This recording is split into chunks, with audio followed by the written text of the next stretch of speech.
Hi friends, ಇತ್ತೀಚಿನ ದಿನಗಳಲ್ಲಿ calcium ಹಾಗೂ ಐರನ್ ಕೊರತೆ ಸಾಮಾನ್ಯವಾಗಿ ಎಲ್ಲರಲ್ಲಿಯೂ ಕಾಣ್ತಾ ಇದೆ.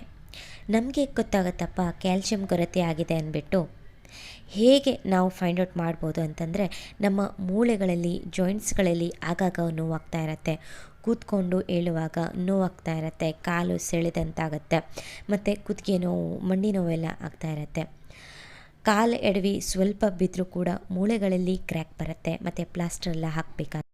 ರಾತ್ರಿ ಮಲಗಿ ಬೆಳಿಗ್ಗೆ ಏಳುವಾಗ ಪಾದಗಳಲ್ಲಿ ಒಂಥರ ನೋವಾಗುತ್ತೆ, ನಡೆಯೋಕ್ಕೇ ಆಗಲ್ಲ ಅನಿಸೋದು. ಸ್ವಲ್ಪ ಬಗ್ಗಿದ್ರೂ ಕೂಡ ಬೆನ್ನು ನೋವಾಗೋದು, ಮಸಲ್ಸ್ ಪೇನ್ ಆಗೋದು, ಕುತ್ತಿಗೆ ಹಿಡ್ಕೊಂಡಂಗೆ ಆಗೋದು, ಮತ್ತು ಚಿಕ್ಕ ಚಿಕ್ಕ ವಿಷಯಗಳನ್ನು ಮರ್ತು ಹೋಗೋದು, ಇವೆಲ್ಲ ಕಾಮನ್ ಆಗಿ ನಮಗೆ ಕ್ಯಾಲ್ಶಿಯಂ ಡೆಫಿಷಿಯನ್ಸಿ ಇದ್ದಾಗ, ಕ್ಯಾಲ್ಶಿಯಂ ಐರನ್ ಕೊರತೆ ಇದ್ದಾಗ ಕಾಣುತ್ತೆ.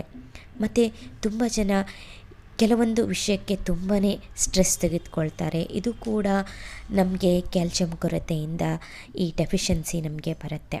ಹಾಗಾಗಿ ಈ ಎಲ್ಲ ತೊಂದರೆಗಳನ್ನು ನಾವು ನ್ಯಾಚುರಲಾಗಿ ಕ್ಯೂರ್ ಮಾಡ್ಕೊಳ್ಬೋದು.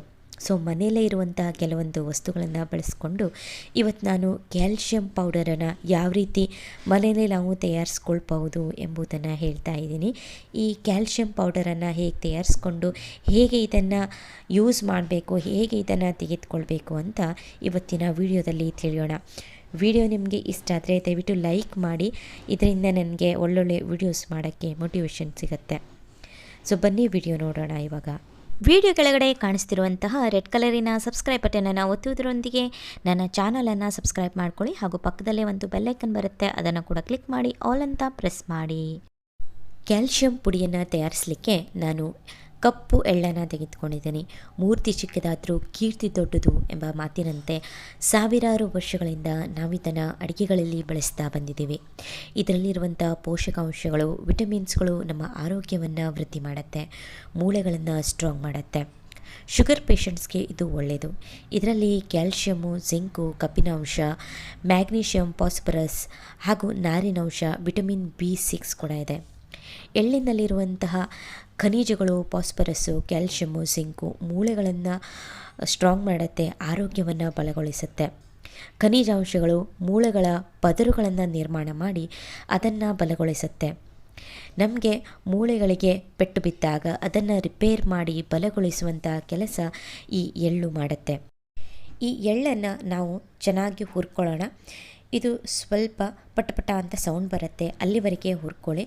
ನೀವು ಬಿಳಿ ಎಳ್ಳನ್ನು ಬಳಸುವ ಬದಲು ಕಪ್ಪು ಎಳ್ಳನ್ನೇ ಬಳಸಿ, ಯಾಕಂದರೆ ಬಿಳಿ ಎಳ್ಳಿಗಿಂತ ಕಪ್ಪು ಎಳ್ಳಿನಲ್ಲಿ ಪೋಷಕಾಂಶಗಳು ಜಾಸ್ತಿ ಇರುತ್ತೆ. ಮತ್ತು ನಿಮಗೆ ವಯಸ್ಸಿಗಿಂತ ಮುಂಚೆನೇ ಬಿಳಿ ಕೂದಲು ಆಗ್ತಾಯಿದ್ರೆ ನೀವು ಎಳ್ಳನ್ನು ಖಂಡಿತವಾಗ್ಲೂ ನಿಮ್ಮ ಡಯಟಲ್ಲಿ ಇನ್ಕ್ಲೂಡ್ ಮಾಡ್ಕೊಳ್ಳಿ. ಇದರಿಂದ ನಿಮ್ಮ ಬಿಳಿ ಕೂದಲೆಲ್ಲ ಕಪ್ಪಾಗತ್ತೆ. ಇನ್ನು ನೆಕ್ಸ್ಟ್ ನಾವು ರಾಗಿಯನ್ನು ತೆಗೆದುಕೊಳ್ಳೋಣ. ಸೊ ರಾಗಿಯನ್ನು ಎಲ್ಲರೂ ಕೂಡ ಇಷ್ಟಪಡಲ್ಲ, ಯಾಕಂದರೆ ಇದು ಸ್ವಲ್ಪ ಸಪ್ಪೆಯಾಗಿರುತ್ತೆ ಅಂದ್ಬಿಟ್ಟು. ಆದರೆ ಇದು ನಮ್ಮ ದೇಹದಲ್ಲಿ ತುಂಬಾ ಜಾದು ರೀತಿಯಲ್ಲಿ ಕೆಲಸ ಮಾಡುತ್ತೆ. ಇದರಲ್ಲಿ ಜಾಸ್ತಿ ಪ್ರಮಾಣದಲ್ಲಿ ಪ್ರೋಟೀನ್ ಇದೆ ಮತ್ತು ವಿಟಮಿನ್ ಡಿ ಇದೆ. ಹಾಗಾಗಿ ಇದನ್ನು ಮಕ್ಕಳಿಗೆ ಚಿಕ್ಕ ವಯಸ್ಸಿನಿಂದಲೂ ಕೂಡ ಕೊಡ್ತಾರೆ. ಸೊ ಇದು ಮಕ್ಕಳಿಂದ ಹಿಡಿದು ವೃದ್ಧರು ಕೂಡ ಯೂಸ್ ಮಾಡ್ಬೋದು. ಅಂತಹ ಮ್ಯಾಜಿಕ್ ಗುಣ ಇದರಲ್ಲಿದೆ. ಇದು ನಮ್ಮ ದೇಹದ ತೂಕವನ್ನು ಕಡಿಮೆ ಮಾಡುತ್ತೆ. ಇದರಲ್ಲಿ ಪ್ರೋಟೀನ್ ಇದೆ ಅಂತ ಹೇಳಿದ್ದೆ. ಇದು ನಮ್ಮ ಹೆಲ್ತ್ಗೆ ತುಂಬಾ ಒಳ್ಳೆಯದು, ಶುಗರ್ ಪೇಷಂಟ್ಸ್ಗೆ ತುಂಬಾ ಒಳ್ಳೆಯದು. ರಾಗಿಯಲ್ಲಿರುವಂತಹ ಕ್ಯಾಲ್ಶಿಯಮ್ಮು ಹಾಗೂ ವಿಟಮಿನ್ ಡಿ ನಮ್ಮ ಮೂಳೆಗಳನ್ನು ಸ್ಟ್ರಾಂಗ್ ಮಾಡುತ್ತೆ. ಮತ್ತು ಥೈರಾಯ್ಡ್ ಇರುವವರಿಗೆ ಹಾಗೂ ಕೊಲೆಸ್ಟ್ರಾಲ್ ಇರುವವರಿಗೆ ಮತ್ತು ಹಿಮೋಗ್ಲೋಬಿನ್ ಕಡಿಮೆ ಇರೋವರಿಗಂತೂ ಇದು ತುಂಬಾ ಒಳ್ಳೆಯದು.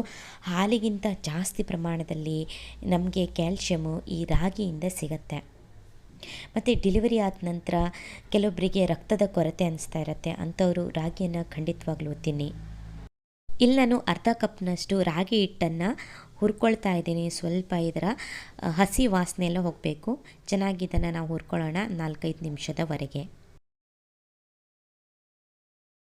ನಂತರ ನಾನು ಸೋಂಪನ್ನು ಬಳಸ್ತಾ ಇದ್ದೀನಿ. ಸೋಂಪು ಕೂಡ ಅಷ್ಟೇ ಕ್ಯಾಲ್ಶಿಯಮನ್ನು ವೃದ್ಧಿ ಮಾಡುತ್ತೆ ದೇಹದಲ್ಲಿ, ಹಾಗೂ ಇದರಲ್ಲಿರುವಂತಹ ಮಿನರಲ್ಸ್ಗಳು ನಮ್ಮ ಆರೋಗ್ಯಕ್ಕೆ ತುಂಬಾ ಒಳ್ಳೆಯದು. ಚಿಕ್ಕ ಮಕ್ಕಳಿಗೆ ಹೊಟ್ಟೆ ನೋವು ಆಗ್ತಾ ಇರುತ್ತೆ, ಆಗಾಗ ಸ್ವಲ್ಪ ಸೋಂಪನ್ನು ಅವರಿಗೆ ತಿನ್ನಲಿಕ್ಕೆ ಕೊಟ್ಟರೆ ಹೊಟ್ಟೆ ನೋವೆಲ್ಲ ಕಡಿಮೆ ಆಗುತ್ತೆ. ಕೆಲವೊಂದು ಸಾರಿ ಹೊಟ್ಟೆಯಲ್ಲಿ ಕ್ರೀಮಿಗಳಿದ್ದಾಗಲೂ ಸಹ ಹೊಟ್ಟೆ ನೋವಾಗುತ್ತೆ, ಆವಾಗ ಸ್ವಲ್ಪ ಕೊಟ್ಟರೆ ಹೊಟ್ಟೆ ನೋವು ಕಡಿಮೆ ಆಗುತ್ತೆ. ಮತ್ತು ಇದು ಮೂಳೆಗಳಿಗೂ ಕೂಡ ತುಂಬಾ ಒಳ್ಳೆಯದು. ಸೊ 2 ಚಮಚದಷ್ಟು ಸೋಂಪನ್ನು ಚೆನ್ನಾಗಿ ನಾನು ಹುರ್ಕೊಳ್ತಾ ಇದ್ದೀನಿ. ನಂತರ ಒಂದು 10ರಿಂದ 15 ಬಾದಾಮಿಯನ್ನು ಹುರ್ಕೊಳ್ಳೋಣ. ಬಾದಾಮಿಯಲ್ಲಿ ವಿಟಮಿನ್ ಇ ಜಾಸ್ತಿ ಇದೆ. ಇದು ನಮ್ಮ ಕೂದಲಿಂದ ಹಿಡಿದು ನಮ್ಮ ಕಣ್ಣಿಗೆ, ನಮ್ಮ ಮೂಳೆಗಳಿಗೆ ಎಲ್ಲದಕ್ಕೂ ತುಂಬಾ ಒಳ್ಳೆಯದು. ಸೊ ಇದನ್ನು ನಾನು ಸ್ವಲ್ಪ ಹುರ್ಕೊಳ್ತಾ ಇದ್ದೀನಿ. ನೀವು ಹುರಿದನ್ನು ಕೂಡ ಯೂಸ್ ಮಾಡ್ಬೋದು. ಎಲ್ಲವನ್ನು ಸ್ವಲ್ಪ ತಣ್ಣಗಾಗಿಸ್ಲಿಕ್ಕೆ ಇಡೋಣ. ನಂತರ ಇದನ್ನು ಮಿಕ್ಸಿಲಿ ಹಾಕಿಬಿಟ್ಟು ನಾವು ಗ್ರೈಂಡ್ ಮಾಡ್ಕೊಳ್ಳೋಣ. ಫಸ್ಟ್ ನಾನಿಲ್ಲಿ ಸೋಂಪು, ಎಳ್ಳು ಹಾಗೂ ಬಾದಾಮಿಯನ್ನು ಒಂದು ಸರಿ ಗ್ರೈಂಡ್ ಮಾಡ್ಕೊಳ್ತೀನಿ. ನಾನು ಹೇಳೋಕ್ಕೆ ಮರೆತೆ, ಎಳ್ಳನ್ನು ನಾನು 50 ಗ್ರಾಮ್ನಷ್ಟು ತೆಗೆದುಕೊಂಡಿದ್ದೀನಿ. ಈ ಮೂರನ್ನು ಕೂಡ ಪುಡಿ ಮಾಡಿದ ನಂತರ ರಾಗಿ ಹಿಟ್ಟನ್ನು ಕೂಡ ಇದರ ಜೊತೆಗೆ ಹಾಕಿಬಿಟ್ಟು ಒಂದು ಸರಿ ಗ್ರೈಂಡ್ ಮಾಡ್ಕೊಳ್ತೀನಿ, ಚೆನ್ನಾಗಿ ಮಿಕ್ಸ್ ಆಗಲಿ ಅಂದ್ಬಿಟ್ಟು. ಸೊ ನೋಡಿ, ಇವಾಗ ಒಂದು ಪ್ಲೇಟಿಗೆ ನಾನು ತೆಗಿತಾ ಇದ್ದೇನೆ. ಇವಾಗ ನೋಡಿ, ಕ್ಯಾಲ್ಶಿಯಂ ಪೌಡರು ತಯಾರಾಗಿದೆ. ಸೊ ಈ ಕ್ಯಾಲ್ಶಿಯಂ ಪೌಡರನ್ನು ನಾವು ಹೇಗೆ ತೆಗೆದುಕೊಳ್ಬೇಕು ಅಂತಂದರೆ, ಪಾತ್ರೆಯಲ್ಲಿ ಸ್ವಲ್ಪ ಬೆಚ್ಚಗಿನ ನೀರನ್ನು ತೆಗೆದುಕೊಳ್ಳಿ. ಇದರಲ್ಲಿ 2 ಚಮಚದಷ್ಟು ಕ್ಯಾಲ್ಶಿಯಂ ಪುಡಿಯನ್ನು ಹಾಕಿಬಿಟ್ಟು ಚೆನ್ನಾಗಿ ಮಿಕ್ಸ್ ಮಾಡ್ಕೊಳ್ಳಿ. ರಾಗಿ ಆಗಿರೋದ್ರಿಂದ ಬೆಚ್ಚಗಿನ ನೀರನ್ನು ತೆಗೆದುಕೊಂಡಿದ್ದೀನಿ, ಇಲ್ಲಾಂತಂದರೆ ಗಂಟಾಗಿ ಹೋಗುತ್ತೆ ಅಂದ್ಬಿಟ್ಟು ಚೆನ್ನಾಗಿ ಮಿಕ್ಸ್ ಮಾಡಿಬಿಟ್ಟು ಇದನ್ನು 1 ಗ್ಲಾಸ್ನಷ್ಟು ಹಾಲಿನಲ್ಲಿ ಸೇರಿಸ್ಕೊಳ್ಳಿ.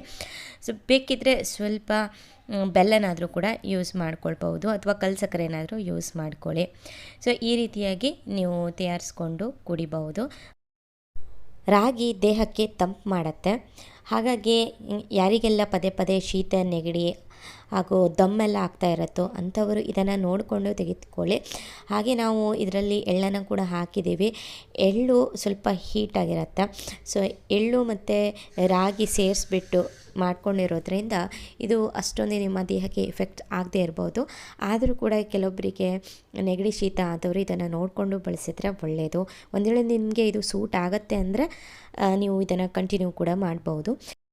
ಹಾಲು ಕೂಡ ಸ್ವಲ್ಪ ಬಿಸಿ ಹಾಲನ್ನೇ ನೀವು ಬಳಸಿದರೆ ಒಳ್ಳೆಯದು. ಮತ್ತು ಇದನ್ನು ನೀವು ಬೆಳಿಗ್ಗೆ ಖಾಲಿ ಹೊಟ್ಟೆಲ್ಲಾದರೂ ತೆಗೆದುಕೊಳ್ಬಹುದು, ಅಥವಾ ಸಂಜೆ ಈವ್ನಿಂಗ್ ಟೀ ಟೈಮ್ ಇರುತ್ತಲ್ವ, ಆವಾಗಲೂ ಕೂಡ ನೀವು ತೆಗೆದುಕೊಳ್ಬಹುದು. ನಮ್ಮ ಹೊಟ್ಟೆ ಸ್ವಲ್ಪ ಖಾಲಿ ಇದ್ದಾಗ ಇದರ ಇಫೆಕ್ಟು ನಮ್ಮ ಬಾಡಿಗೆ ಡೈರೆಕ್ಟಾಗಿ ಆಗುತ್ತೆ. ಸೊ ಹಾಗಾಗಿ ಇದನ್ನು ನೀವು ಬೆಳಿಗ್ಗೆ ಅಥವಾ ಸಂಜೆ ಯಾವುದೇ ಟೈಮಲ್ಲೂ ಕೂಡ ಬಳಸ್ಕೊಳ್ಬಹುದು.